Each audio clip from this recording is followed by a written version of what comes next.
소개해드릴 사건은 30대 후반 남성분의 사건인데 채무가 1억 2,900만 원 정도 있으셨습니다. 재산으로 외제차가 있으셨고 직장 다니는 근로자이신데 급여가 280만 원이 넘으셨으니까 돈은 좀 많이 버셨던 분입니다. 그리고 미혼이셨죠. 자, 이분은 왜 채무가 발생하게 되었는가? 최초에 이분이 작성해서 전달 주신 진술서에 따르면 생활비하고 돌려막기 때문에 채무가 계속 늘어났다 이렇게 말씀을 하셨는데 막상 저희가 계좌 내역을 제출받아서 확인을 해보니까 게임 아이템을 구매한다거나 게임 머니를 구매하는데 돈을 많이 쓰셨고 외제차를 유지하시는데도 비용을 많이 쓰셨고 그리고 유흥비로도 돈을 많이 쓰셨던 그런 분입니다. 20대, 30대 남성분인데 월급도 괜찮게 버는데 부양할 처자식도 없는데 빚을 졌다 그러면 사실 아무 이유 없이 생활비만으로 그렇게 빚지는 경우는 잘 없거든요. 대체로는 토토나 도박이나 게임을 하시든지 아니면 주식 코인을 하시든지 그게 아니면 유흥을 좋아하시든지 이런 사유가 있는 경우가 많이 있죠. 이분처럼 게임머니에 썼다거나 유흥비로 썼다거나 외제차 유지비에 썼다거나 이런 경우는 개인회생이 가능한가? 게임머니나 유흥비나 카푸어로서 자동차 유지비에 썼다거나 저런 비용들은 법원에서 사치나 탕진으로 보거든요. 그러면 그 금액들을 그대로 청산 가치에 반영을 해버립니다. 여러분이 개인회생을 하실 때 3년 동안 변제를 하시잖아요. 그 3년 동안 변제하시는 모든 금액을 합한 그 금액이 청산 가치보다 커야 되거든요. 그러니까 여러분의 탕진액이 커질수록 청산 가치가 커지고 청산 가치보다 변제금은 더 커져야 되니까 탕진한 금액이 많을수록 변제금이 더 커지는 그런 어려움이 있습니다. 예를 들어서 게임머니로 탕진한 거, 유흥으로 탕진한 거, 그리고 남아있는 재산 이렇게 싹 합쳤더니 7,600만 원이 나왔다. 그러면 청산가치의 7,600만 원이 반영이 되는 거잖아요. 근데 이분이 3년 동안 변제해야 되는 금액은 7,600만 원보다 커야 된다 이 말이죠. 그러면 7,600만 원을 36개월로 나누면 아무리 적어도 매월 211만 원을 변제를 해주셔야 되는 거죠. 근데 이분은 월급이 280만 원이라고 했잖아요. 211만 원을 변제금 내면 69만 원밖에 안 남잖아요. 그러면 그걸로 한 달을 어떻게 사냐고요. 이런 경우는 변제금을 낮추고 대신 좀 가늘고 길게 가는 방법으로 선택해야죠. 예를 들면 7,600만 원을 40개월 동안 변제하는 걸로 변제 계획안을 만들면 매월 190만 원만 변제하면 되니까 변제금이 20만 원 줄어들잖아요. 이런 식으로 좀 가늘고 길게 가면서 수행 가능한 변제 계획안을 만들어야 합니다. 이것이 이분의 변제 계획안인데요. 급여가 281만 원인데 방금 보셨듯이 40개월로 변제 계획안을 만들었죠. 짧고 굵게 가려니까 변제금이 너무 많아지니까 탕진 금액이 많아서 변제금이 너무 많아지니까 가늘고 길게 좀 만들어서 매월 190만 원 정도 변제하는 것으로 40개월로 변제 계획안을 만들어서 최종 40개월 동안 7,600만 원을 변제하게 되셨습니다. 이분 채무가 1억 2,900만 원 정도 되셨으니까 그 중에서 7,600만 원을 40개월 동안 나누어서 변제하게 되시고 나머지는 다 탕감받게 되신 거죠. 그러면 자기 채무의 원금의 59% 정도를 변제하고 나머지 40% 정도를 탕감받고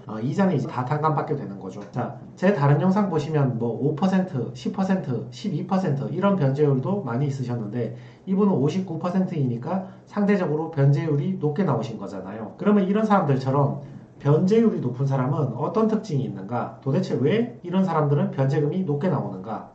변제금이 높은 사람을 여러 가지 요소에서 살펴볼 수 있는데 첫 번째 재산적 요소에서 본다면 재산이 많은 사람이 변제금이 많습니다. 방금 전에 말씀드렸듯이 청산가치 이상 변제를 해야 되는데 재산이란 것은 청산가치에 다 들어가기 때문에 내가 가진 재산이 많으면 많을수록 변제를 더 많이 해야 됩니다. 이거는 굳이 법률 규정이 없다 하더라도 재산이 많으면 당연히 변제를 더 많이 해야죠. 재산이 없는 사람은 변제를 적게 하는 게 이치에도 맞고 예를 들면 아파트나 빌라 같은 거 소유하시는 분들 있죠. 채무자 통장에 예금이 1억, 2억 있어서 변제금을 많이 내야 된다. 그런 경우는 잘 없죠. 그 돈이 있으시면 회생을 안 하셨겠죠. 예금이나 적금 이런 거 있는 사람은 잘 없고 지금 팔리지 않고 묶여있는 아파트가 있다. 그런 게 가치가 높게 나와서 변제금이 높아지는 경우가 많이 있습니다. 자, 변제금이 높은 경우 소득 측면에서 살펴보면 월급이 많은 사람이 변제금이 높겠죠. 변제금이란 건 기본적으로 월급액에 비례하니까 월급 150만 원을 벌면 1인 생계비 125만 원을 빼면 월 25만 원만 변제하면 되잖아요. 근데 월급을 350만 원 받으면 1인 생계비 125만 원을 제외하면 월 225만 원을 변제해야 되니까 변제금이 훨씬 많은 거죠. 물론 내가 부양가족이 많다거나 생계비가 많으면 225가 아니라 저걸 다시 감액해달라고 요청할 수 있는데 자, 비용의 측면에서 살펴본다면 처자식이 없고 부양가족이 없는 사람이 변제금이 높을 가능성이 높습니다. 내가 월급이 250만 원인데 나 혼자 1인 생계비 125만 원을 제외하면 월 변제금이 125만 원이 되잖아요. 근데 똑같은 월급 250만 원을 벌어도 내가 무직의 배우자가 있습니다. 그러면 내 생계비, 배우자 생계비 둘이 합쳐서 210만 원 빼버리면 월 40만 원만 내면 되거든요. 같은 월급인데도 변제금 차이가 많이 나죠. 자, 채무 발생 사유 측면에서 살펴본다면 좀 전에 보셨던 채무자처럼 도박을 했다거나 토토를 했다거나 개인머니에 썼다거나 유흥을 했다거나 이런 사람들은 탕진이잖아요. 탕진 같은 경우는 법원에서 일정 금액을 남아있다고 간주를 해버리기 때문에 물론 없습니다. 여러분 주머니에 없는 돈인데 남아있다고 간주를 해서 그것을 청산가치에 집어넣어 버리거든요. 그러면 여러분 변제금은 청산가치보다 커야 되잖아요. 예를 들어서 여러분이 도박이나 토토나 개인 유흥으로 탕진한 돈이 7,600만 원이 있으면 36개월 동안 변제하는 돈은 7,600만 원보다 더 커야 되니까 7,600만 원을 36개월로 나누어 보면 적어도 매월 211만 원을 변제해야 되는 어려움에 처하게 되는 거죠. 저 탕진이라는 사유가 변제금을 많이 끌어올리게 됩니다. 자, 그래서 오늘의 내용을 다시 한번 정리해 보면 변제금이 높은 사람은 어떤 특징이 있는가? 재산적 요소에서 보면